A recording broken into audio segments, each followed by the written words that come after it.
Gas geyser ಸೋರಿಕೆಯಿಂದ ಪತಿ ಮೃತಪಟ್ಟ ಬೆನ್ನಲ್ಲೇ ವಿಷಯ ತಿಳಿದ ಪತಿಯು ಆತ್ಮಹತ್ಯೆ ಮಾಡಿಕೊಂಡಿರುವ ಮನಕಲಕುವ ಘಟನೆ ನೆಲಮಂಗಲದಲ್ಲಿ ನಡೆದಿದೆ.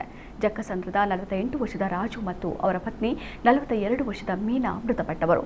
ಮೀನಾ ಬ್ಯಾಂಕ್ ಒಂದರ ಉದ್ಯೋಗಿಯಾಗಿದ್ದರು. ರಾಜು ಕಾರು ಚಾಲಕರಾಗಿ ಕೆಲಸ ಮಾಡ್ತಾ ಇದ್ರು. ಕಳೆದ 20 ವರ್ಷಗಳಿಂದ ಈ ದಂಪತಿ ನೆಲಮಂಗಲದಲ್ಲಿ ವಾಸವಿದ್ರು.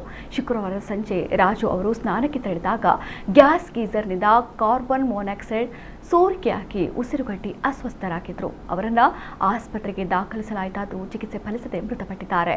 ತಂದೆಯ ಸಾವಿನ ಸುದ್ದಿಯನ್ನ ಮಗ ತರುಣ್ ಫೋನ್ ಮೂಲಕ ತಾಯಿ ಮೀನಾರಿಗೆ ತಿಳಿಸಿದ್ದ. ವಿಷಯ ಕೇಳಿ ಆಘಾತಕ್ಕೊಳಗಾದ ಮೀನಾ ಮನೆ ಕಡೆ ಹೊರಟಿದ್ದು, ಆದರೆ ಮನೆಗೂ ಶವಕಾರಕ್ಕೂ ಬಾರದೆ ನಾಪತ್ತೆಯಾಗಿದ್ರು.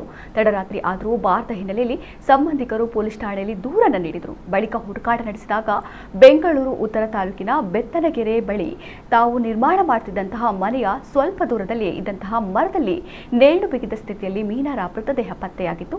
ಸದ್ಯ ಈ ಸಂಬಂಧ ನೆಲಮಂಗಲ ಮತ್ತು ಮಾದನಾಯಕನಹಳ್ಳಿ ಪೊಲೀಸ್ ಠಾಣೆಗಳಲ್ಲಿ ಪ್ರತ್ಯೇಕ ಪ್ರಕರಣಗಳು ದಾಖಲಾಗಿವೆ.